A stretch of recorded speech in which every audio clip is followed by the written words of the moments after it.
Bonjour, bon après-midi, bonjour à tous et bienvenue à notre événement. Donc l'événement d'aujourd'hui, c'est les besoins de vaccination des groupes à risques spéciaux et nous sommes aujourd'hui à un sommet une table ronde avec vraiment des invités, très importants qui vont nous apporter leur expertise.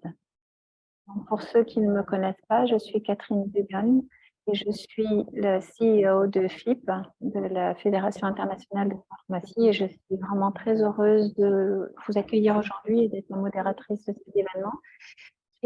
Chez la FIP, on essaye de faire le maximum pour que toutes les organisations avec des intérêts similaires soient bien accueillies. Et puis vraiment, c'est très, très intéressant pour nous de lancer cet événement aujourd'hui et de parler de cette vaccination. Donc, quelques annonces avant de commencer. En fait, je voudrais vous dire que ce webinaire est interprété directement de l'anglais vers le français. Vous pouvez appuyer sur le bouton en bas de votre écran pour choisir votre langue d'interprétation. L'espagnol est effectivement aussi disponible sous forme de sous-titrage. Vous pouvez intervenir dans le chat box. Le webinaire est enregistré et puis en live sur streaming sur YouTube. Et puis ensuite, l'enregistrement sera disponible sur events.fip.org et indiquez donc vos questions si vous le désirez dans la boîte de chatbox. Et merci de nous renvoyer votre retour d'expérience. Et puis, si possible, nous vous invitons à devenir membre de la FIP pour participer à tous nos événements. Donc, on a un panel extraordinaire aujourd'hui et je suis vraiment très, très intéressée, très contente. Donc, je ferai les introductions, les présentations au fur et à mesure. Mais aujourd'hui, on a donc Ruben, Sean, Jean-Luc. Esley ne peut pas être avec nous parce qu'il a un problème de vol, ce qui est un peu la nouvelle norme pour nous tous, puisqu'il faut voyager dans nos vies très, très chargées. Donc, il n'a pas pu être là pour des problèmes d'avion. Donc, le programme aujourd'hui, c'est qu'en fait, une petite introduction de ma part, et puis ensuite, je vais passer le relais à Ruben, mon associé, qui va parler en fait des groupes spéciaux. Et puis ensuite, on aura une discussion en table ronde qui inclura des questions de votre part, si vous pouvez les transmettre. Comme je vous l'ai dit, Jean-Luc ne peut pas être avec nous aujourd'hui parce qu'il a eu des problèmes au cours de l'organisation de son voyage. Et donc, on a Sean et puis Irina de la Fédération internationale du diabète. Et puis de Jane, c'est le vieillissement. Mon collègue Howard, donc l'Alliance des professions médicales, et puis un représentant de la Société royale de gynéco-obstétrique. Aujourd'hui, en fait, le but c'est de se familiariser avec les ressources de la FIP sur la vaccination pour les groupes à risque et pour comprendre en fait les besoins de vaccination spécifiques des différents groupes à risque spéciaux et discuter du rôle des pharmaciens dans la promotion de la vaccination et puis de l'adoption de la vaccination par rapport à ces groupes à risque spéciaux et puis de recevoir en fait tout ce que vous auriez envie de partager aujourd'hui avec nous. Alors, je voudrais aussi parler on a notre engagement sur la question de l'hésitation vaccinale. C'est disponible en anglais, français, espagnol et portugais. Si vous voulez collaborer avec nos organisations partenaires, vous pouvez. C'est important pour la FIP de vraiment s'engager sur le plan mondial. Et en fait, la traduction de cet engagement, donc, sur la vaccination, en fait, la vaccination pour les groupes à risques spéciaux, pour les groupes de personnes qui sont plus vulnérables et donc tout ce dont on a besoin, c'est en fait par rapport aux groupes généraux. Donc aujourd'hui, en fait, on va vous présenter les livrables que nous avons préparés cette année. On a 4 événements digitaux qui ont déjà été donnés et puis d'autres qui vont 4 en plus pour l'année prochaine, 4 vidéos. pour différents groupes à risque. Et puis, on a aussi travaillé à intégrer les 2 autres l'année prochaine. Et puis, un kit, donc une boîte à outils pour les groupes à risque. On va vous présenter ça tout à l'heure. On voudrait remercier tous les auteurs, les reviewers, toutes les équipes qui ont été impliquées. Parce que comme la Catherine l'a dit, eh ben, si on travaille ensemble, si on travaille en groupe, c'est toujours mieux parce qu'on peut en faire plus et on peut présenter plus.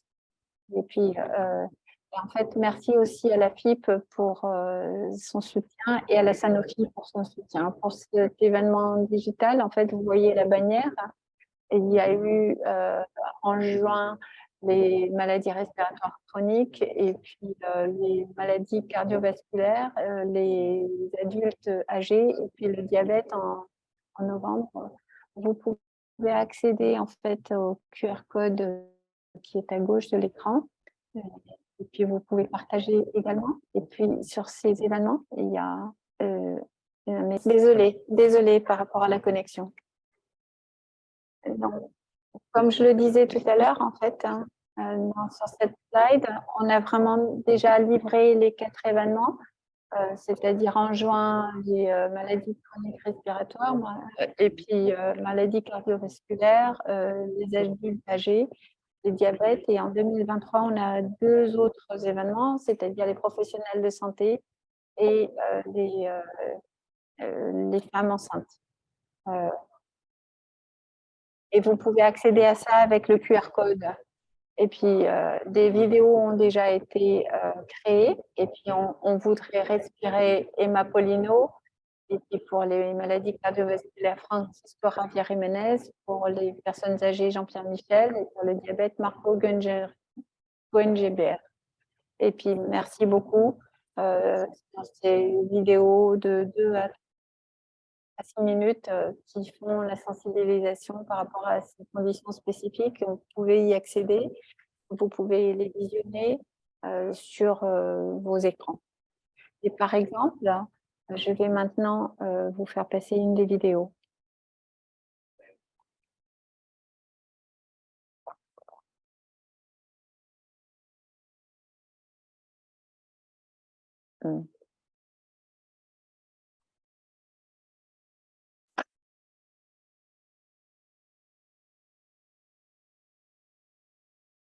Donc, maladie respiratoire chronique.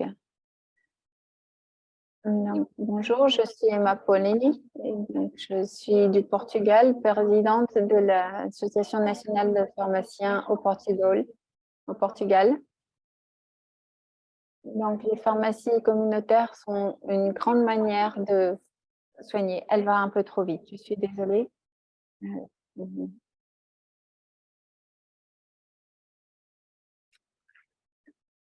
Donc, la vaccination est l'une des interventions les plus efficaces et la vaccination est particulièrement importante chez les personnes plus vulnérables qui sont à risque de complications, comme par exemple les personnes qui ont un problème de santé respiratoire chronique. Donc, ce qui est important pour l'immunisation par rapport aux personnes qui ont un problème respiratoire, c'est la vaccination contre la grippe, pour protéger contre la grippe, les vaccins contre les pneumocoques, pour protéger contre les maladies sérieuses, le vaccin contre la COVID-19, qui doit être dont la fréquence reste à déterminer. Et en fait, l'ADT polio, le DT contre la coqueluche, le tétanos, et puis le vaccin contre l'herpès zoster. Les vaccins peuvent vraiment avoir un impact positif sur la santé et puis le développement cognitif et la productivité. Donc, moins de limitations en termes de famille et d'interaction sociale.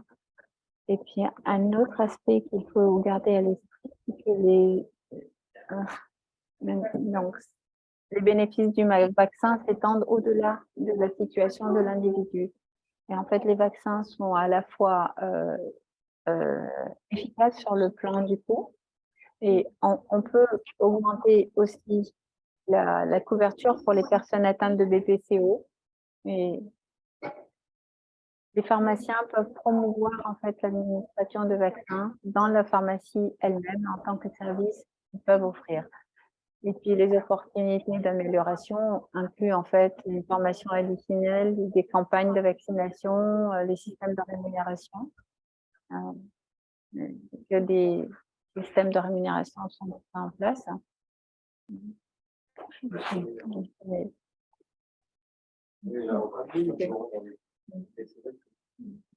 Merci beaucoup pour votre attention.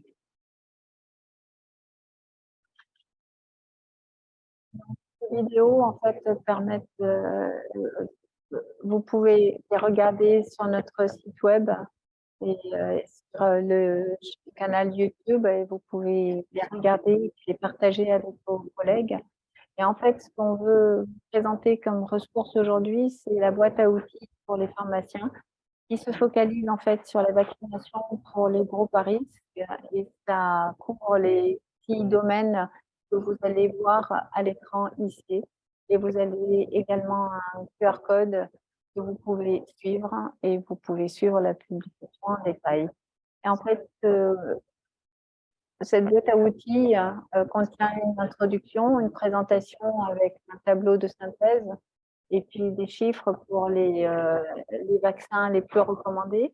Et vous devriez garder ça à l'esprit si vous êtes pharmacien, ce qui permet en fait de savoir à quel vaccin il faut penser, si cette personne a un problème respiratoire chronique, etc. Si cette personne, et ainsi de suite pour les différents groupes. Voilà le premier groupe. Et ensuite, on a 6 chapitres pour chaque groupe à risque, qui est sur la question de qu'est-ce qui rend le groupe vulnérable, les vaccins recommandés pour ce groupe spécifique, et puis quelques études lorsqu'elles sont disponibles sur les différents vaccins, et puis les messages clés et les conseils pour les pharmaciens, et des informations complémentaires pour les patients avec des liens que vous pouvez voir dessous, donc des URL qui vont vous ramener vers nos ressources. Vous allez voir, par exemple, dans cette boîte bleue, avec des caractères en blanc, les messages clés qui sont en lien avec cette boîte à outils. Et puis sur la droite, vous avez ce cercle sur les vaccins les plus, les plus recommandés. Donc, pour que vous puissiez en fait l'imprimer, le mettre sur le mur et puis vous en rappeler. Donc, pour que vous puissiez distinguer les personnes de ces différents groupes à risque. Et puis, on a aussi toutes les ressources sur la prévention, sur les microsites. C'est un site web qui a différentes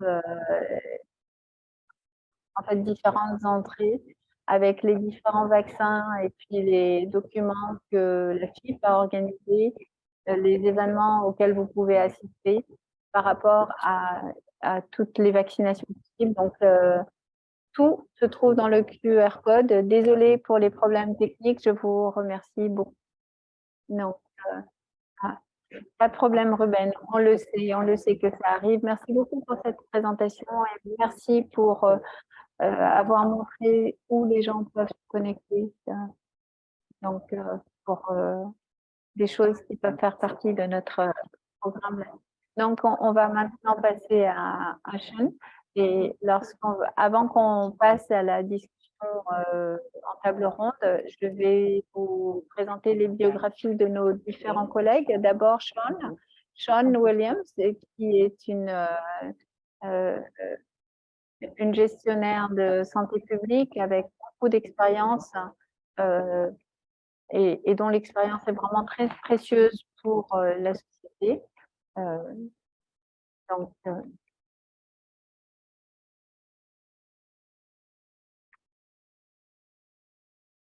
non. Bienvenue, Sean. On est très heureux de vous recevoir ici. Et ensuite, j'ai le plaisir de vous présenter Irina Vlasenko, qui est membre de l'agence médicale, l'agence des médicaments internationale. Donc, elle est actuellement vice-présidente de la Fédération internationale de diabète et elle fait partie de plusieurs réseaux de santé internationaux et un réseau de pharmacovigilance depuis 2020. Irina est également l'éditrice d'un journal scientifique en Ukraine et est une experte internationale sur le diabète. Elle a participé à beaucoup de groupes de travail internationaux sur toutes ces questions et a participé à de nombreux congrès internationaux. Et je crois qu'aujourd'hui, elle participe à un congrès médical et elle a pu se libérer pour participer à notre réunion actuelle. Et la suivante, c'est Jan Barrett, elle a un doctorat et est la secrétaire générale de la Fédération internationale sur le vieillissement. Donc, c'est une ONG internationale qui a un statut auprès des Nations Unies. Oui. Elle représente plus de 75 millions de personnes âgées. Jane est en fait responsable de la qualité, de la mise en œuvre et puis du développement des activités. Donc, leadership au niveau du Conseil des Nations Unies, New York et Genève. Et donc, elle a été reconnue par une médaille royale pour son engagement très, très important. Et elle travaille avec les gouvernements et également avec le secteur privé pour pouvoir améliorer en fait le devenir des personnes âgées. Ensuite, nous avons Howard Catton. Howard, qui était le CEO du Conseil international des infirmières. Il s'engage à ce que le l'ICN soit représenté au niveau mondial. Et Howard pense que tous les infirmiers et toutes les infirmières doivent être au centre des prises de décision. Donc, dans sa carrière, Howard a travaillé sur les questions impliquant les infirmières. Non. Et son travail a consisté à vraiment consolider la réponse pendant la période de la pandémie. Et Howard, par l'ICN, travaille en étroite collaboration avec la FIP. Ensuite, il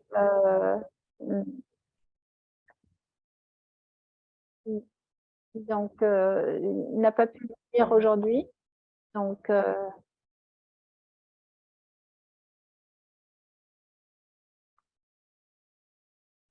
nous avons le professeur Pat O'Brien aujourd'hui, qui est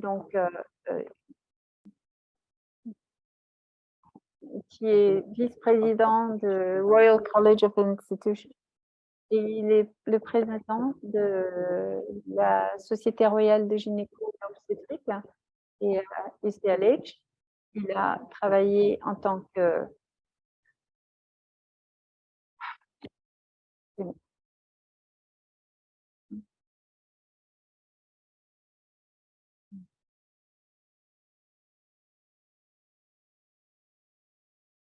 il a été le président de la section internationale de la santé des femmes et a présidé également un réseau de recherche. Et jusqu'à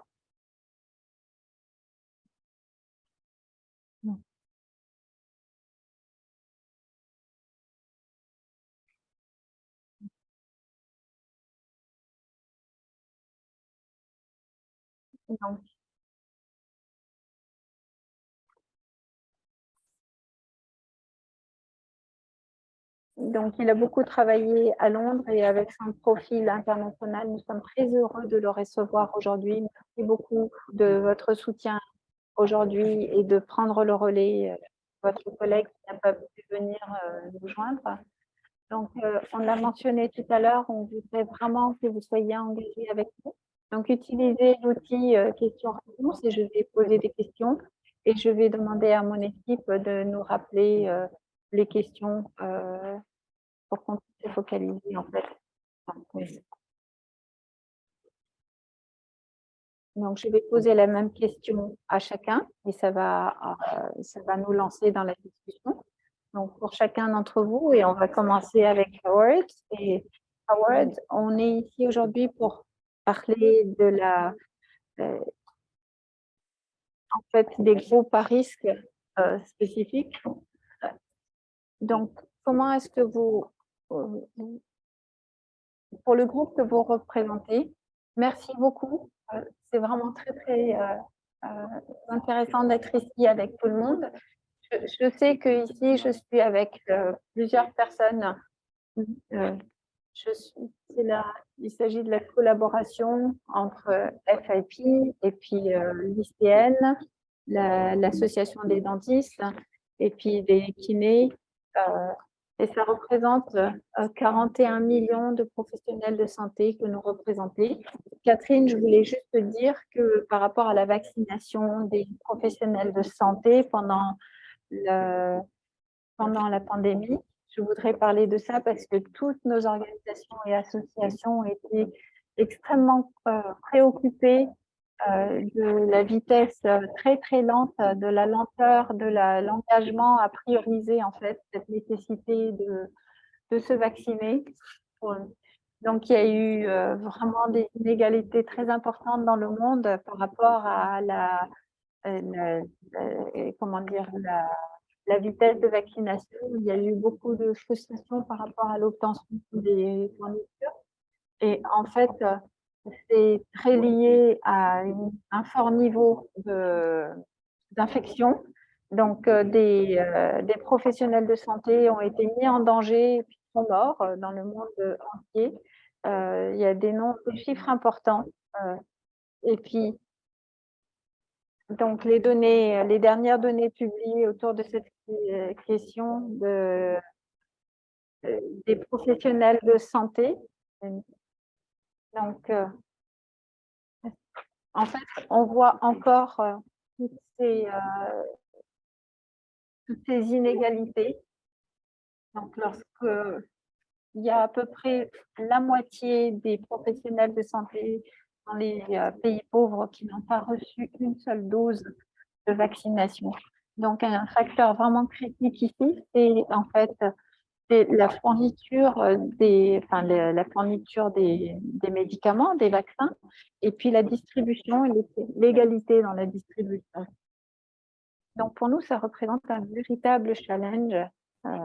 C'est un défi important. Et la conséquence, c'est qu'en fait, ça a un impact majeur sur les services de santé et puis la continuité. Il y a eu des ruptures dans la fourniture des soins de santé. Et on sait qu'en fait, quand on protège les soignants, eh bien, on protège aussi la santé de notre système. Donc, c'est important pour moi, je pense, de voir de montrer que l'expérience des professionnels de santé, on a vu vraiment un lien direct entre les campagnes anti-vax jusqu'à les abus et la violence contre les professionnels de santé. En fait, le lien dans le monde entier a pu être établi. Donc, des abus, des insultes, et des personnes qui se sont retrouvées avec des attaques physiques sur leur propre personne, et puis donc des infirmiers ou infirmières qui s'est fait cogner par l'époux de quelqu'un qui l'avait vacciné. Donc ça, c'est quelque chose qui est aussi un problème véritablement important pour qu'on puisse fournir des informations. Il y a d'autres problèmes et je ne vais pas revenir à tous ces soucis, mais autour de la question des vaccins contre le Covid et puis l'adoption au niveau des soignants. Et en fait, il faut qu'on s'améliore par rapport à ça. Bon, je vais m'arrêter ici. On verra sans doute, mais vraiment, on pourrait presque avoir un événement tout entier consacré à cette question-là, mais je crois qu'on va faire un suivi de cet aspect sur l'année prochaine. La question de l'accès et puis l'impact sur sur les soignants. Et puis, on va revenir à la question de l'éducation vaccinale. Donc, je crois que c'est quelque chose qui nous ramène à… On s'attend dans l'hémisphère nord à avoir un hiver très sévère. Et puis, ben, l'impact, il y aura des infections, la grippe par exemple, mais on voit aussi l'impact des infections microbiennes. Donc, Howard, je vais revenir à vous tout à l'heure. Et sur ma liste, il y a Pat. Comment est-ce que vous voyez les choses? Donc, les femmes enceintes, hein. Ça reflète un petit peu pour les femmes enceintes. Je comprends que les femmes enceintes ne sont pas très prêtes à prendre des choses parce qu'elles ne souhaitent pas faire du mal à leur bébé et donc elles vont prioriser la santé de leur bébé plutôt que leur… Et donc, lorsqu'il s'agit de nouveaux vaccins, par exemple, celui de la Covid, c'est pas très surprenant qu'il y ait une hésitation parce que les femmes enceintes, en général, et que il se trouve que les femmes enceintes ont été exclues des essais initiaux. Donc, on ne pouvait pas forcément vraiment conseiller aux femmes enceintes de façon très forte de se faire vacciner. Bien sûr, euh, donc je pense que les femmes sont plus vulnérables.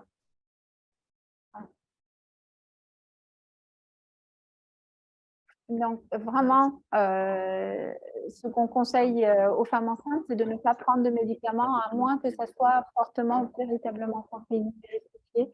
Et actuellement, on est encore en train de se… C'est difficile d'avoir des données exactes sur l'adoption. Au Royaume-Uni, peut-être 60 à 75%. Bon, ça s'améliore parce qu'une forte proportion de femmes ont été vaccinées avant d'être enceintes, donc elles n'ont plus à prendre cette décision de se vacciner au cours de la grossesse. Mais bon, par rapport à la grippe, en fait, la vaccination est de façon très notoire assez faible. Bon, il y a comme une espèce de tolérance à la grippe. Le point final que je vais mettre, c'est que s'agissant des décisions à prendre, quand il s'agit de prendre des décisions, en fait, il s'agit de pondérer les risques, les pour et les contre. Il n'y a pas vraiment de différence là par rapport à la vaccination anti-Covid que par rapport aux médicaments. La prise de médicaments, c'est quelque chose qui est toujours difficile pour les femmes enceintes. La grande difficulté, en fait, c'est d'équilibrer la manière dont on communique par rapport aux femmes enceintes. Donc, d'équilibrer le message, de prendre quelque chose pendant la grossesse et, et puis conseiller de prendre un médicament dont on ne sait pas encore grand-chose. En fait, c'est un triangle de communication dans lequel il y a énormément de conflits entre les trois messages que l'on doit donner. Et donc, c'est vraiment très impressionnant comme question. Donc, Jane, quels sont les problèmes spécifiques que vous voyez chez des adultes plus âgés? Merci Catherine. Merci. Tout d'abord, la question est comment est-ce que vous allez décrire en fait l'adoption actuelle? En fait, c'est sous-optimal, c'est-à-dire que chez les personnes âgées dans tous les pays du monde, et ça date avant la pandémie, et puis ça perdure au-delà de la crise. Et en, en fait, sur toute donc, on a des cibles pour la grippe qui sont différentes chez les enfants que par rapport aux adultes. Et il faut qu'on comprenne de quoi on parle, en fait, quand on décrit ce qu'on appelle une adoption optimale. Euh, cette phrase de tout par risque, donc, qu'est-ce qu'on veut vraiment dire par là? Et qu'est-ce que les pharmaciens doivent comprendre? Donc, les adultes, en fait, sont classés comme population à risque, en fait, mais ça change de pays à pays et puis même au sein d'un même pays. Donc, on a la responsabilité euh, de vraiment, en fait, classifier ces personnes qui sont, par exemple, euh,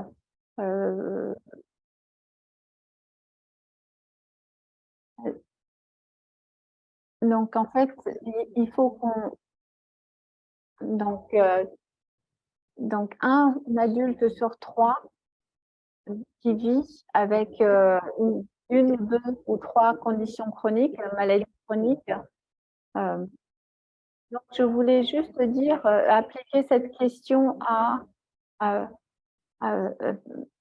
par rapport aux faits. Donc, c'est que dans une étude qu'on vient juste de terminer, qui observe la composition, la transparence et puis le cadre réglementaire dans 2 pays. Donc, quand on parle en fait d'immunisation des populations à risque, il faut qu'on soit très clair sur le fait que ça représente le monde auprès des autorités qui font les recommandations. Dans une étude de 19 pays, il y avait enfin, pas, il y avait peu de preuves de politique vaccinale. Et lorsqu'on parle des populations à risque et puis en fait des taux de vaccination, donc il faut qu'on voit en fait des données épidémiologiques et puis bien sûr, en fait, on n'a pas le focus sur les personnes âgées en bonne santé et par rapport aux personnes âgées de santé fragile. Merci pour la question. Donc, je pense que tous les groupes, en fait, de toutes ces populations-là doivent être traités. En particulier, il nous faut décrire quels sont les besoins spéciaux. Et vous avez aussi parlé de l'âge, que même en tant qu'individu, en fait, on peut se retrouver dans un endroit complètement différent, à être à risque ou avoir besoin de traitements particuliers. Donc, ce qui est à risque et ce qui est spécial, donc c'est des choses bien distinguées. Je pense que j'aime bien ce que vous avez utilisé. En fait, quand vous utilisez ces termes, ça enclenche d'autres débats. Donc, c'est assez intéressant de voir ça. Je vais maintenant passer à Sean.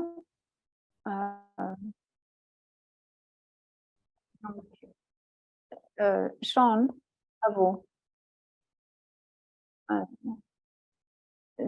Donc, je voulais juste faire écho à ce qui a été dit, parce que nous, on représente les soins chroniques pour des personnes qui ont un BPCO, par exemple. Donc, je pense vraiment. Donc, je voulais me focaliser sur la grippe parce que je pense qu'il y a des variations très importantes par rapport à la vaccination contre la grippe. Donc, il y a vraiment des preuves que donc il y a des donc il faut vraiment qu'on protège le système parce que les personnes qui ont une BPCO, l'asthme et en plus de la Covid, et puis, on recommande évidemment dans les guidelines internationaux une vaccination contre la grippe et puis des vaccinations à pneumocoque et contre la coqueluche si ça n'a pas été fait dans l'adolescence. Donc en fait, il y a 5 vaccins avec la Covid. Et, mais en fait, la vaccination est vraiment très, très variable. Le problème, c'est qu'on a un tel mix de, donc la capacité à diagnostiquer l'asthme et la BPCO, c'est vraiment très, très, très compliqué de permettre aux gens de se faire vacciner parce qu'il y a un taux de variation important dans les taux de diagnostic. Donc, il faut améliorer le diagnostic et puis voir où les gens sont diagnostiqués. On a un gros challenge au Royaume-Uni parce que ce qu'on cherche, hein, pour pouvoir en fait savoir qui on priorise. Donc ça nous amène à un troisième problème, autour de la communication entre les pharmaciens et puis les médecins généralistes, sur la question de qui a accès au dossier.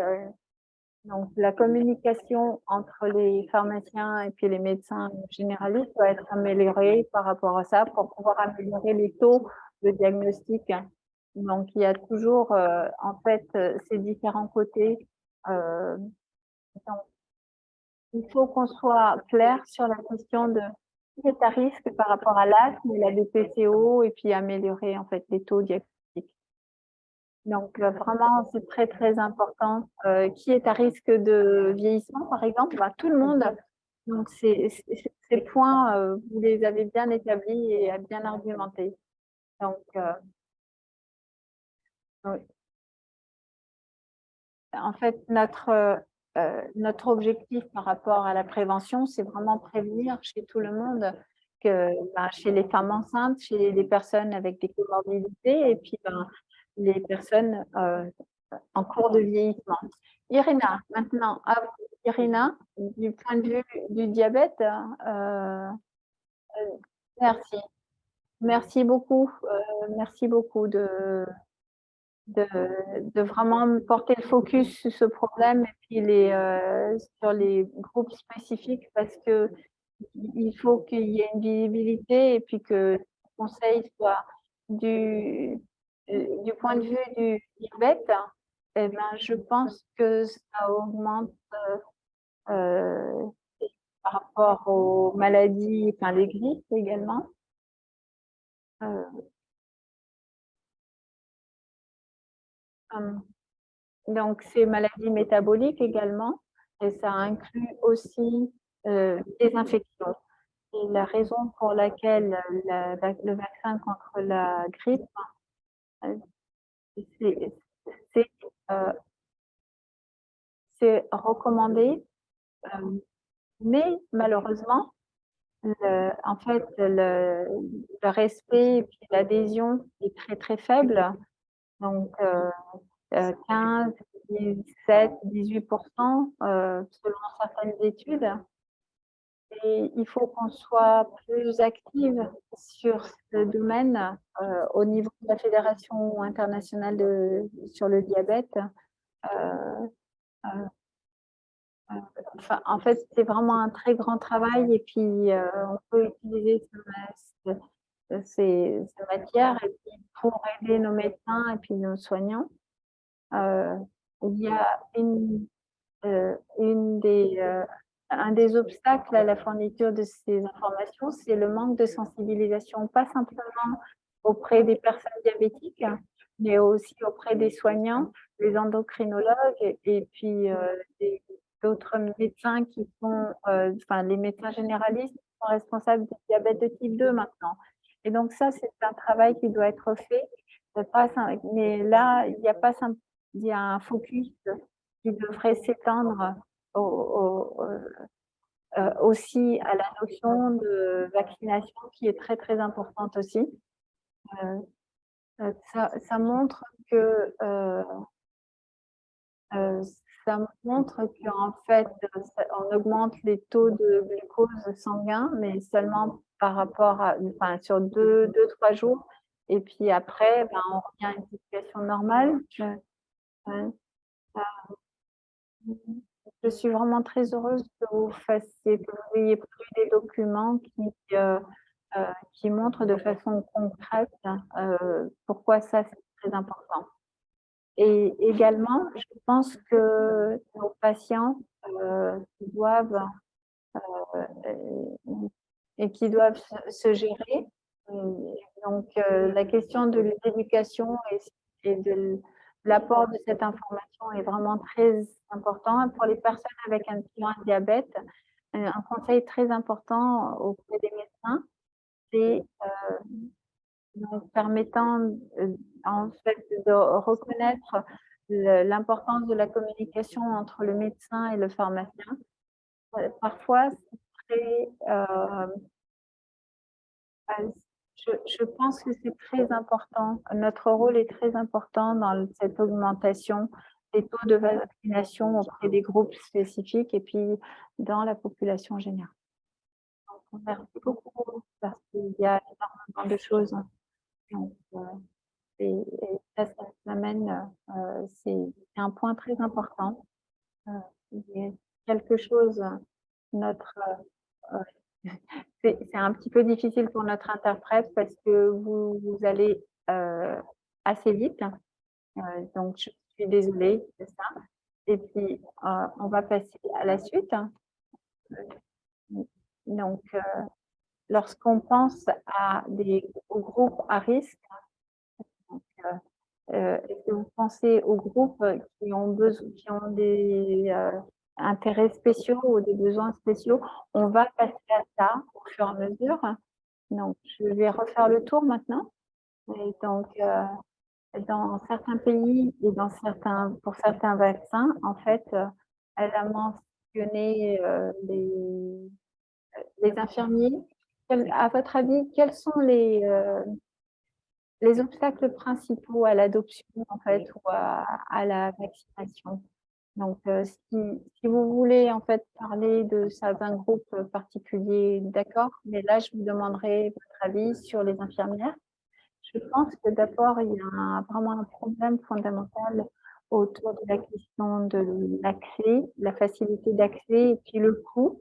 Donc, pour les parents qui comprennent que pour les enfants, c'est important d'avoir leur vaccination, ben, ces parents-là, ils ne veulent pas forcément ne pas aller travailler pour pouvoir faire vacciner leurs enfants. Donc, je pense que de pouvoir proposer une vaccination facile d'accès et qui ne coûte pas plus cher, c'est vraiment clé. Donc, la vaccination des enfants en termes de TT polio et puis d'autres. Donc, tout ceci nous amène à faire, en fait, à considérer les problèmes de supply chain. Euh, Donc, euh,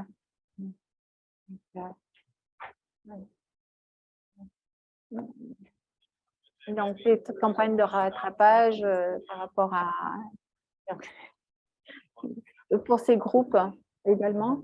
Si on s'occupe en fait de la question de l'hésitation vaccinale, en fait, il s'agit véritablement d'une barrière et puis les professions de santé sont incroyablement influentes du fait de la confiance dont elles bénéficient avec les personnes dont elles s'occupent.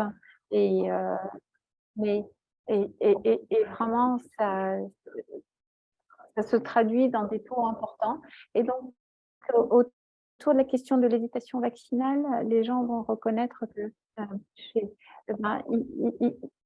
en fait, les gens ont besoin de temps, ils ont besoin des bonnes informations, des conseils, et non pas se sentir soit trop influencés, poussés à prendre des décisions. Euh, en fait, les infirmiers que en, en, en fait, je pense qu'il y a vraiment une question pour tous. euh, et on a tous l'obligation, on devrait tous faire en sorte que chaque contact compte et que chaque personne que l'on a avec qui on discute euh, accepte et puis adopte en fait la vaccination. Donc, pour les professions de santé, il faut être très, très clair par rapport aux responsabilités, par rapport au groupe qu'on représente. Donc, je vois de notre côté, notre conseil d'administration voit comme une responsabilité des infirmiers et infirmières d'être vaccinés, évidemment, soi-même, et puis d'avoir des communications autour de cette question-là. Il faut aussi que les employeurs clarifient.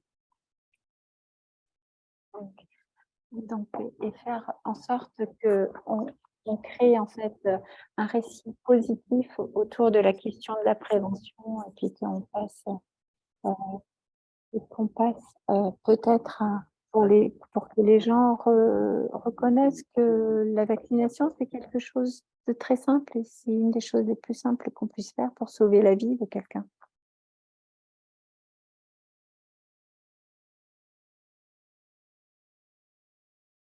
Donc je crois que en fait, Catherine est enfin, voilà, elle a un peu disparu de l'écran. J'ai eu des problèmes de wifi moi-même, donc j'allais mentionner que pour ces questions-là, en fait, c'est c'est devenu très, très, heu, prévisible pendant la pandémie et je pense que si on prend en en fait, les gens qui ont encore des questions, si on leur répond d'une façon inappropriée, ben, on peut les perdre. En fait, il y a le ventre nu, le ventre mou des personnes qui restent à être convaincus et ça, c'est vraiment une leçon pour tous. Je pense qu'il reste un groupe important qui peut être convaincu et qu'il ne faut pas perdre. Donc je vais passer à Pat maintenant. Est-ce que donc Pat, que dirais-tu par rapport à ces questions? Heu, donc sur la question de la vaccination chez les femmes enceintes, qu'est-ce que les gens nous disent? En fait, les femmes enceintes nous diront: «Eh ben, en fait, au début, vous nous avez dit qu'il fallait pas se faire vacciner, puis maintenant, vous nous recommandez fortement de nous faire, vacciner. Comment est-ce qu'on peut vous faire confiance, en fait? Vous avez des messages contradictoires?» Donc, ce qui était vrai, c'est qu'en fait, au début, c'était une recommandation, comme je l'ai dit tout à l'heure, du fait du manque de preuves, du manque d'informations par rapport, aux infections pendant la grossesse et puis, au fur et à mesure que en fait, les informations ont été enrichies et bien, notre point de vue a changé et nous avons, changé nos recommandations. Maintenant, aujourd'hui, en fait, quand il s'agit de prendre des médicaments au cours de la grossesse, en fait, c'est quelque chose qui prend beaucoup de temps, et les recommandations prennent, typiquement des dizaines d'années et en fait, en 18 mois, à cause de la pandémie, tout a été comprimé sur 18 mois à 2 ans et puis ça et tout le monde a vu de façon très claire que la transition s'est faite de façon très, très rapide et les gens vont dire, «OK, d'accord, mais comment est-ce que vous allez pouvoir me convaincre que c'est safe, qu'il n'y a pas de problème pour mon bébé?» Je réponds que d'abord, on a énormément de données de sécurité, donc les données de sécurité sont importantes sur la question de la grossesse hein, et des impacts sur la grossesse. On a publié un papier dans Nature et sur toute la question heu, en fait des bébés morts-nés et puis des accouchements, enfin des avortements spontanés et tout ça. En fait, toutes les données montrent qu'il y avait, un taux de réduction de, 15 de réduction des morts, des bébés mort-nés. Heu, en fait, on nous répond: «Ben oui, mais en fait, les bébés n'ont pas pu être suivis sur, la longue durée et comment est-ce que je peux me garantir que, ben, dans 1 an, 2 ans, enfin» voilà. Enfin, je pense que c'est une question tout à fait légitime et qu'on peut dire la même chose par rapport à tous les médicaments, face à la grossesse. Mais je pense qu'on peut dire aujourd'hui qu'il n'y a pas vraiment de raison de s'attendre à des effets secondaires, graves, enfin des effets secondaires sur le bébé et je crois qu'en fait, ce qui est important aussi, c'est qu'il n'y a pas eu d'études à long terme, des des bébés et des enfants qui ont été infectés par le Covid pendant la grossesse. Donc, bon, voilà, on a regardé, les résultats sur le développement, le neurodéveloppement et donc, hein, il y a eu une petite augmentation de problèmes, neurodéveloppementaux, donc chez les enfants, les bébés nés de mères qui ont été infectés par la maladie Covid. Donc c'est vrai que la question de la progression ou du développement à long terme est une question, mais à ce stade, il ne semble pas y avoir, de signes de problème et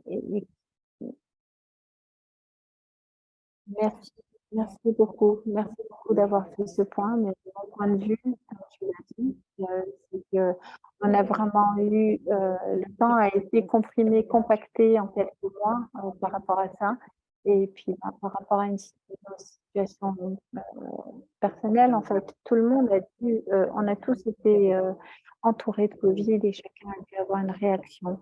Euh, non, en fait, maintenant, euh, en, en- en fait, la- l'alternative à la non-vaccination, en fait, c'était toutes les conséquences de la Covid. Et les conséquences de la Covid, eh ben, on les a vues. Maintenant, je vais passer à Jane. Jane, hein, ça va vous montrer qu'en fait, certaines des considérations par rapport à ces groupes à risque, c'est la même chose que par rapport à tout le monde, c'est de comprendre quels étaient les problèmes pour les personnes à cette époque-là. Donc, quels sont, à ton avis, les problèmes par rapport à une population vieillissante?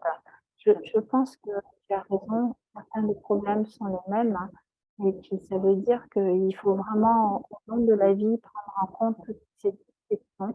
Et je voulais vraiment juste te dire qu'on n'a pas de cible, on n'a pas d'objectif pour les populations vieillissantes ou des populations âgées. Quels sont les objectifs, hein? Et moi, je dois aller au-delà de la grippe, en fait, hein.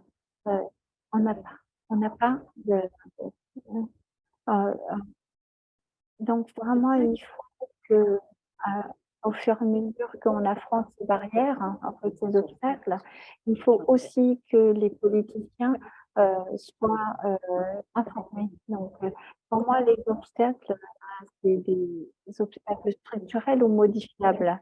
Mais laissez-moi expliquer.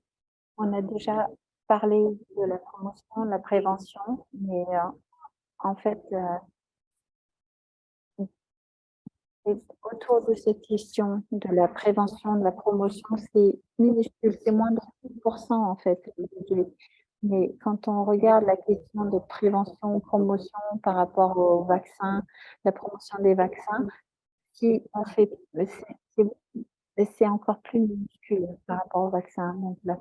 Donc, c'est quelque chose de structurel et dans un monde parfait, on aurait un système de santé et qui, en fait, réorienterait, mettrait le focus sur la prévention. Donc, il faut vraiment qu'on recherche un changement systémique profond. Donc, si on cherche quelque chose qui soit une barrière qui empêche les personnes âgées de, en fait, un des obstacles importants, c'est le coût, parce que la pneumonie, c'est un coût très, très important. Et puis, il y a un vaccin qui coûte plus de 200 $ et beaucoup de gens ne peuvent pas se permettre ça. Donc, la question du coût est quelque chose de vraiment très, très important. Et c'est en lien avec la question de l'équité, dans un accès compliqué. Mais dans votre domaine, Catherine, on sait que les pharmaciens, c'est c'est le point de contact, mais dans d'autres pays, eh ben, c'est pas possible de faire ça, et puis dans certains pays, c'est ça. Et pourquoi c'est le cas? Et en fait, un accès médiocre ou alors des voies d'accès très compliquées, prendre un rendez-vous, enfin, aller chez le médecin et puis ensuite recevoir une recommandation et après de devoir, quand il y a trop d'étapes, le coût, un accès médiocre ou compliqué, des informations manquantes, il y a vraiment, vraiment un taux faible de sensibilisation et je pense que les professionnels de santé, on leur fait confiance, mais certains, non. Nos études en France et en Allemagne nous ont montré sur 1000 personnes âgées que, en fait, beaucoup semblent peu sûrs de l'information qu'elles reçoivent. Et il nous faut être très, très cohérents parce que dans certains pays, il y a peu de personnes qualifiées pour vacciner. Je pense que, en fait, c'est pas sectoriel et on ne peut pas avoir une approche descendante et puis qui s'applique à tout le monde. Ça ne peut pas être le lit de Procus et puis euh, il faut prendre les situations et les contextes. Donc, en fait, donc, i- là, donc, vous êtes en train d'argumenter en faveur du fait que ben, il faut collaborer et que ça soit transversal, hein, transverse. Et ce sont des questions multidisciplinaires et il faut en avoir une approche transverse et il faut regarder les problèmes de façon structurelle. Certains de ces problèmes peuvent être résolus et puis certains sont tellement peut-être intégrés qu'il faut trouver une solution pour les contourner. Beaucoup de leçons à tirer de votre. Maintenant, je vais passer à Sean. Même question à vous, Sean. La même chose. Donc, est-ce que vous êtes d'accord? Non, absolument. Euh, Le coût, l'accès, la facilité, en termes des choses structurelles, un des problèmes, c'est qu'il y a beaucoup de politiques de santé publique, donc séparent en fait les maladies contagieuses et non contagieuses. Donc, dans l'OMS, en fait, il y a des départements distincts, alors que ces problèmes-là, en fait, sont transverses, hein.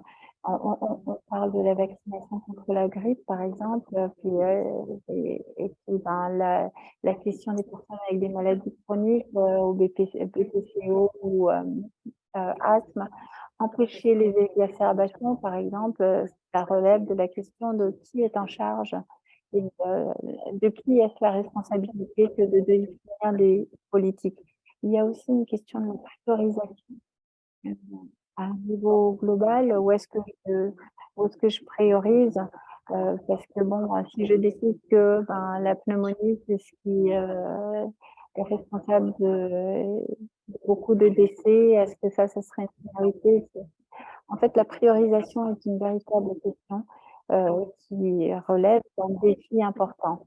En termes de questions spécifiques par rapport aux personnes avec des PCO ou asthme, par rapport à la Covid et puis à d'autres cas de vaccins. En fait, ils ne peuvent pas avoir ces consultations répétées.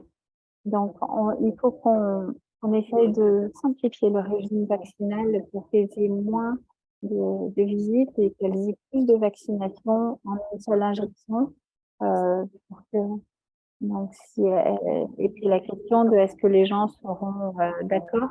Et puis il y a aussi la question des interactions médicamenteuses pour des personnes qui prennent des médicaments au long cours et il faut qu'on comprenne quelles sont les interactions en fait. Non, en fait, la connaissance change au cours du temps et on sait aujourd'hui, par exemple, que les personnes qui ont un asthme sont plus à risque d'hospitalisation lorsqu'elles sont touchées par la Covid. Et en fait,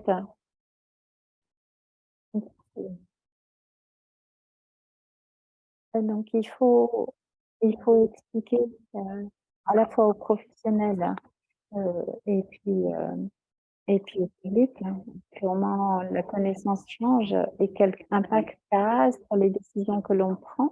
Et ça, c'est quelque chose de très compliqué à communiquer. Donc voilà, pour moi, les choses les plus importantes, cette division entre ce qui peut être communiqué et ce qui ne peut pas être communiqué. Enfin, les contagieuses ou non contagieuses, excusez-moi. Et puis le besoin d'injections multiples. Comment est-ce qu'on gère ça de façon très pratique? Et puis la question de changement de paradigme et de connaissances pour que les gens absorbent euh, actuellement. C'est vraiment très très bien. Et en fait, c'est très très intéressant de la manière dont tu montres comment on peut en fait euh, euh, changer le système et que les gens puissent avoir accès à un point unique, à un guichet de contact unique, on va dire. Et donc, je pense que en fait, ça transcende la question de est-ce qu'on est un professionnel de santé, une femme enceinte, une personne âgée, vieillissante, enfin. Donc, Irina, oui, merci. Moi, je voulais aussi parler du fait que comment on peut démonter ces barrières. Donc, il faut vraiment préparer une manière de. Donc, euh, donc, je pense que optimiser par rapport à la prévention, la vaccination contre les maladies contagieuses, offrir une stratégie en 5 étapes par rapport à l'hésitation, établir une crédibilité et puis, hem, hem et puis, heu, disponibilité des vaccins et puis facilité et disponibilité de recommandations. Et puis, je voudrais aussi dire qu'on parle des détails pratiques. Regardez, heu, heu, qu'ils sont très occupés. Heu, mmh, mmh, je n'ai pas compris ce qu'elle a dit là. Mmh, mmh, mmh. Donc je pense que c'est vraiment très important que ce soit des programmes nationaux dans lesquels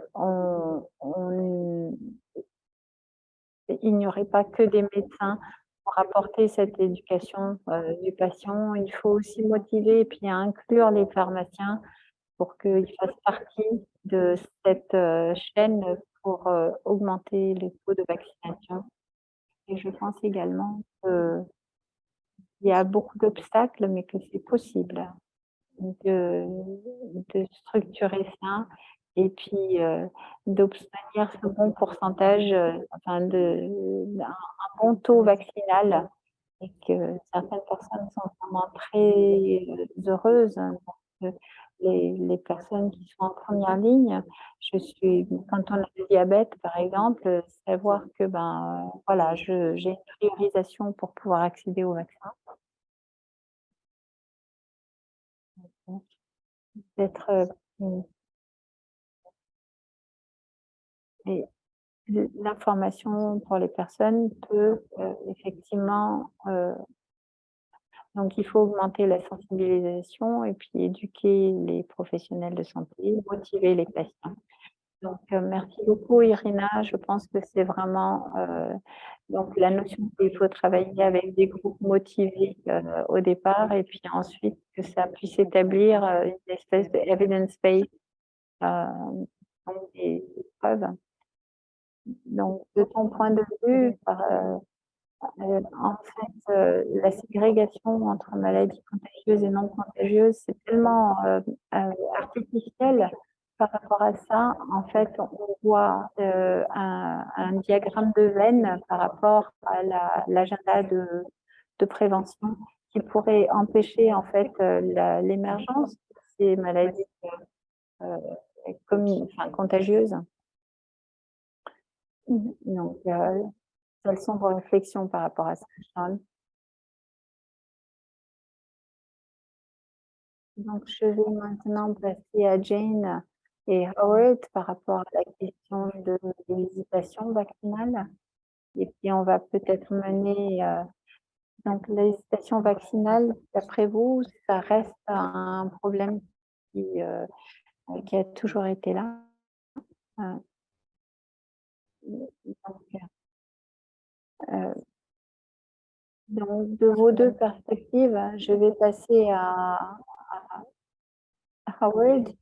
Donc l'hésitation vaccinale et puis la complaisance, donc vous en avez un petit peu parlé tout à l'heure, mais vous avez parlé de complaisance tout à l'heure, aussi. Donc qu'est-ce que vous auriez à dire? Quelques mots sur la question. Je vais passer à Howard et puis ensuite, Jane. Je je je j'en ai parlé, des questions légitimes que les gens ont, c'est-à-dire, de pouvoir avoir des conversations sans jugement et puis se focaliser sur la question de la prévention. Je pense que c'est vraiment important et bon, bah, je vais parler de l'hésitation en particulier auprès des soignants parce que c'est important, je crois, de s'adresser à ça de façon frontale et qu'on ne soit pas timide face à cette question. Je pense que, à partir des études que j'ai lues, en fait, ce qu'on peut voir, c'est qu'il y a quelques similitudes par rapport à la réponse, du public, la peur des effets secondaires, la peur de ce que les effets secondaires de la vaccination peuvent être. C'est assez intéressant parce que de la part des jeunes soignants qui se disent: «Ben, on est en bonne santé, on n'est pas un groupe à risque», et puis l'autre question c'est: «Ben, ouais, on est occupé, on n'a pas le temps». Et puis, il y a aussi, en fait, une méfiance par rapport à la question elle-même, hein. Donc, c'est pour ça que donc il y a une étude récente, Catherine, qui vient des États-Unis, qui, regardait les taux de vaccination chez tous les soignants et puis ensuite qui répartissait, 2021, 18%, et puis les médecins, les infirmiers, les pharmaciens à 90%. Mais ensuite, donc autour de 60 à 70% parmi les assistants, les aides-soignantes et tout ça ensemble, je pense qu'il y a un problème réel autour de l'éducation, qu'il ne faut pas rater une éducation auprès de nos soignants parce qu'ils ont en fait, l'éducation.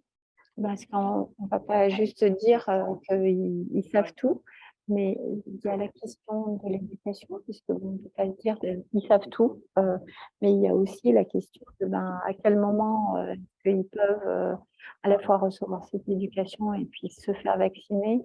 Et donc, il y a aussi la question plus tard, au-delà de ça, de la discussion importante à avoir avec les patients sur toutes ces questions et je pense qu'il ne faut pas s'écarter et puis se fermer à ces questions-là. Il faut y aller de façon assez claire, frontale.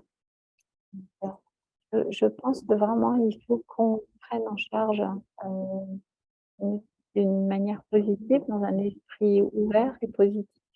Et puis il faut qu'on reconnaisse chacun qu'on a un rôle d'exemplarité à présenter. Chacun d'entre nous, nous avons un devoir d'exemple, d'être exemplaire.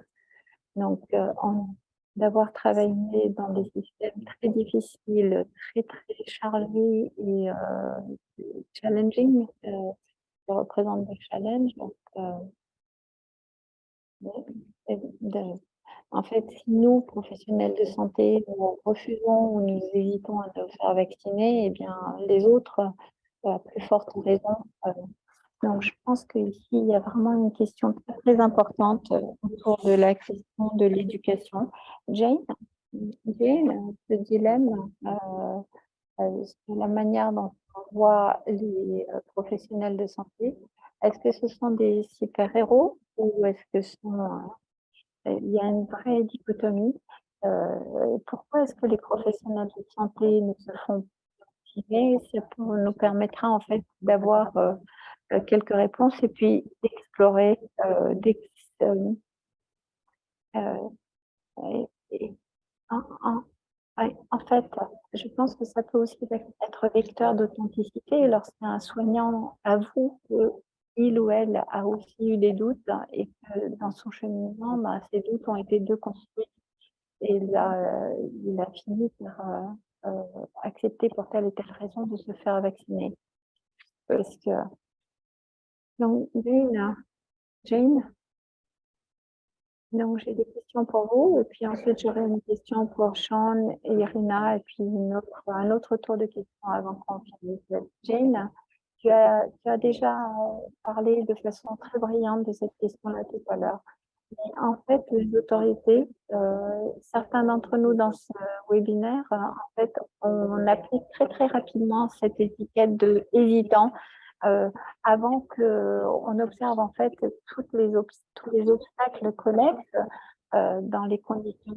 C'est trop facile de dire que les gens sont hésitants, en fait. Je pense qu'il faut prendre un peu de recul et puis se dire: «Mais quels sont les facteurs, les obstacles?» L'éducation des soignants, l'éducation de la communauté, des patients. Comment est-ce qu'on investit là-dedans? En fait, où se trouve la science derrière les campagnes de santé? Ben, ça se passe pas en fait. Heu, donc mmh, non. En fait, on a aussi, heu, attaché par rapport à ce qu'on dit. Non.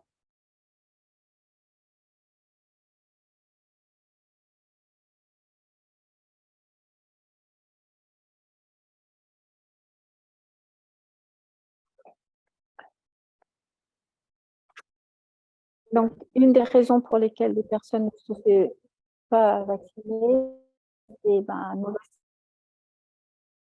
non, voilà. Donc, la vaccination basée sur les pharmacies, c'est quelque chose.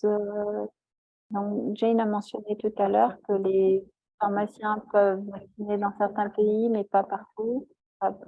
Donc, euh, alors, en fait, il émerge à ce stade que la vaccination dans les pharmacies est quelque chose qui est en train de prendre et de se manifester une efficacité. Donc, euh, sur la question de la vaccination des femmes enceintes, donc tout d'abord, en fait, la facilité, c'est un facteur majeur de vaccination ou pas. Les femmes enceintes, par exemple, qu'on leur donne dans les pharmacies locales et qu'on leur donne la priorité, en fait, augmenter le taux vaccinal en facilitant l'accès au vaccin, je pense que c'est quelque chose qui va être efficace. Donc, éduquer les femmes pour qu'elles puissent se faire vacciner donc, dans les pharmacies communautaires. Mais il y a aussi la question de l'organisation. Et donc, dans les collèges royaux, dans les sociétés savantes de gynécologie et puis de maïeutique, on a des informations pour les femmes enceintes autour de la Covid, de la vaccination. Peut-être que ça vous apporte des réponses sur la question de est-ce que je dois me faire vacciner ou pas. Donc, pour que ces femmes puissent parvenir à une décision par elles-mêmes. Donc, moi, je pense que je vais, plutôt que de réinventer la roue elle-même, de demander à ces femmes, enfin, de passer ces messages qui ont déjà été transmis. Je suis tout à fait d'accord avec vous. Réinventer la roue, c'est un tel gâchis. Donc, si on a déjà fait tout ce travail qui a déjà été fait plusieurs fois, et ben en fait, il faut utiliser plutôt que d'inventer la roue. Donc, encore une fois, je vais passer à Sean et puis tout le monde est bienvenu, toutes vos réponses seront bien accueillies. Et donc, on, on a récemment lancé une publication qui parle de la co-administration. La co-administration, en fait, la co-vaccination grippe et Covid, on voit qu'en fait, l'impact de ces deux maladies sont particulièrement sévères chez les personnes qui ont des conditions telles que le diabète ou des conditions respiratoires. Que pensez-vous, en fait, du bénéfice que peuvent recevoir les groupes que vous représentez par rapport à cette co-vaccination? Donc, je vais demander à Sean et puis ensuite à Irina. Donc, je pense que c'est une bonne idée parce qu'il y a beaucoup de personnes qui pensent que c'est vraiment bien et que ça a du sens d'avoir juste un seul déplacement et puis une action qui protège des deux. Donc, il y a des solutions pratiques à ça, mais en fait,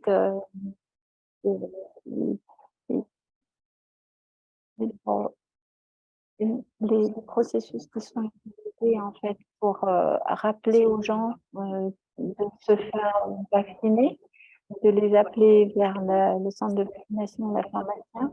Actuellement, en fait, les systèmes anti-Covid semblent fonctionner de façon séparée dans beaucoup de pays.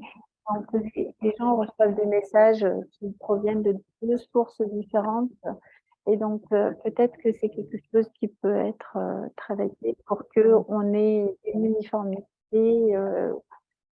Comment dire, il y a vraiment des choses qui ressortent autour de l'éducation des patients et puis de consolider le système pour que les messages ne soient pas dilués. Et Irina, que pensez-vous par rapport au public qui vit avec le diabète? Donc, merci beaucoup. Vraiment, c'est une question difficile pour moi parce que je suis peut-être un peu novice par rapport à ça, mais je crois que je trouve que les études montrent que qu'on économise 90 $ par patient si le patient se fait vacciner. ça a aussi une influence sur notre système de santé, qui peut essayer d'atteindre la stabilité. Moi, je ne pousserai pas pour la double vaccination. Chez les patients qui ont un diabète, mmh, alors je n'encouragerai pas à une double vaccination. Donc vous dites que dans ce groupe de patients, il faut encore plus de preuves qu'à ce stade, la science n'est pas stable. Donc si on veut proposer des vaccins, je pense qu'on n'a pas suffisamment de données. Donc mmh, mmh, ça prendrait peut-être moins de ressources par rapport au système de santé, mais il nous faut plus de recherche, il nous faut plus d'évidence, plus de preuves. Encore une fois, on a parlé tout à l'heure des impossibilités d'appliquer une solution qui couvre tout le monde de façon totale, ça doit être adapté. En fait, il y a des groupes de population sur lesquels on a besoin de plus de preuves. Très bien, merci beaucoup. On va arriver à la question finale maintenant, donc pour tout le monde, pour tous nos panélistes, hein. Qu'est-ce qui serait en fait votre message final? Qu'est-ce que vous nous diriez? Quel est votre message final? Irina, je crois que vous devez partir, donc vous pouvez répondre et puis c'est pendant attendu. Donc Irina, quel est votre message final pour la FIP aujourd'hui? Je pense que c'est qu'il faut utiliser toute opportunité possible de parler de ça. Mais juste une question de la part des pharmaciens, c'est est-ce que vous avez été vacciné? Est-ce que vous connaissez ça? C'est une question ouverte. Et évidemment, écoutez. Je pense que de manière simple, enfin, juste une intervention simple serait, augmenterait la vaccination. Et notre rôle en tant que pharmacien, c'est que les gens viennent plus vers nous parce qu'on est plus accessible à tous, plus accessible que les médecins et c'est notre super rôle dans les soins de santé. C'est une très, très forte opinion. Je donc utiliser toute opportunité que l'on peut avoir d'expliquer toujours. Merci beaucoup de façon très particulière pour votre contribution aujourd'hui et puis, merci beaucoup. Vous devez partir. Sean maintenant, de votre perspective Sean, pour vous, Sean, merci beaucoup. Je pense que c'est vraiment, une question de réflexion sur les valeurs et lorsqu'on pense la vaccination doit être là, on doit être tout au sommet de notre chaîne de valeurs par rapport à et puis utiliser ces moments, spéciaux sur lesquels on peut apporter une éducation. Donc c'est aussi en lien avec la valeur, de la valeur pour les pharmaciens.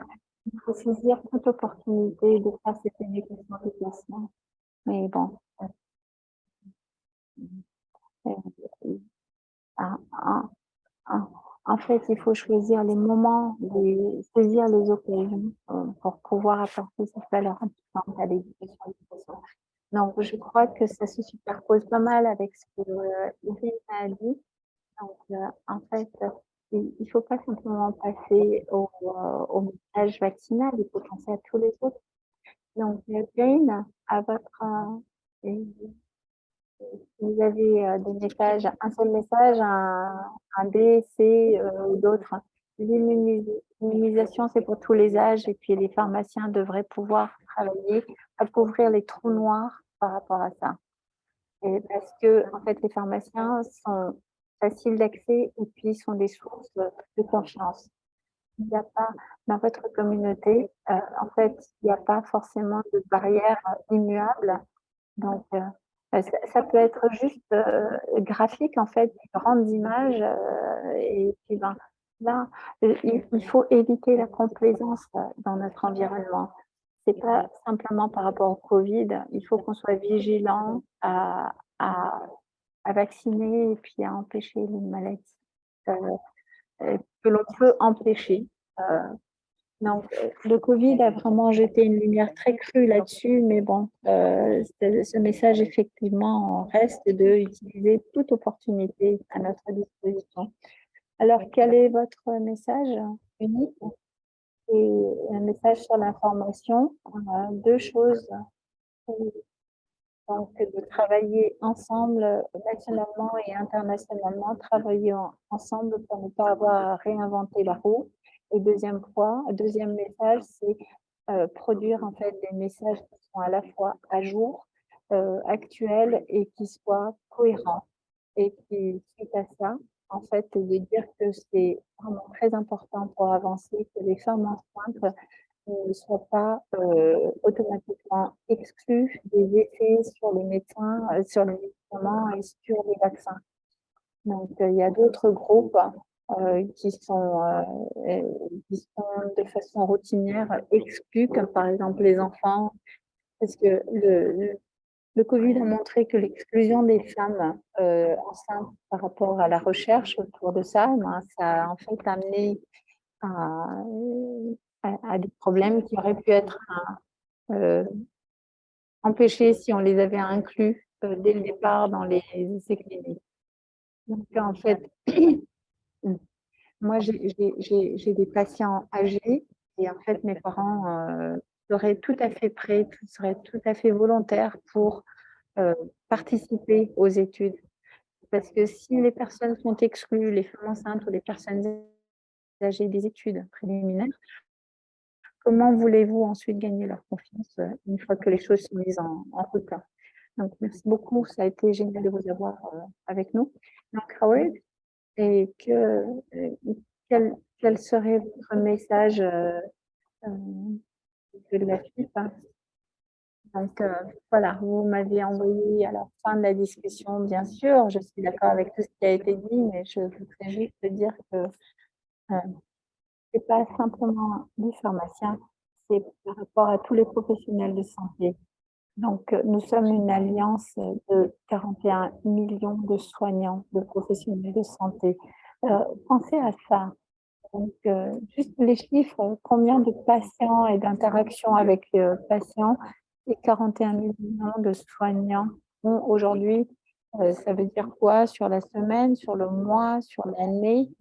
Ça, en fait, notre périmètre, c'est ce qui va permettre d'augmenter les taux de vaccination. Donc ça, en tant que soignant, on peut faire beaucoup mieux par rapport à donc argumenter pour, augmenter les prescriptions, en fait, donner plus de moyens. Heu, donc voilà, j'étais d'accord avec tout ce qui a été dit tout à l'heure et puis j'essaye d'ajouter quelque chose et ben, j'ajoute ça. Mais vraiment, c'est vraiment, c'est bien parce que, chacun se tend la main par rapport à ça. Mmh,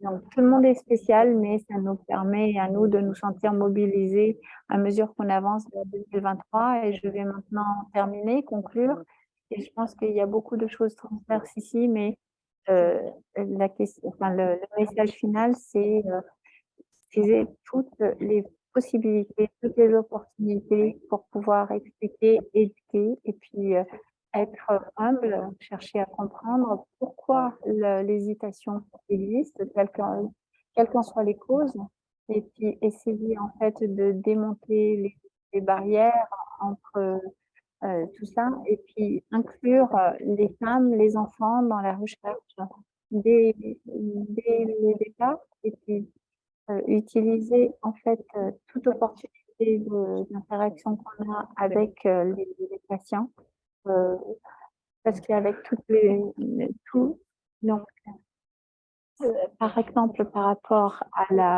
au vieillissement, ne pas voir ça comme un groupe spécifique, mais comme un continuum.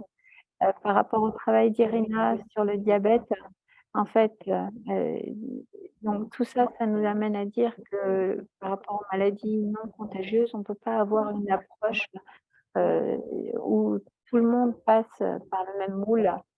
Donc, il faut voir ça de toutes ces manières différentes, mais aussi d'une manière cohésive et cohérente.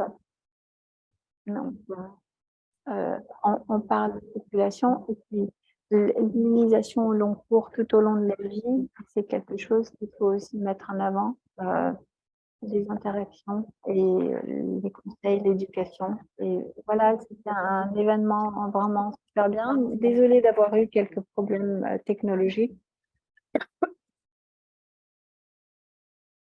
Merci à tous nos panélistes.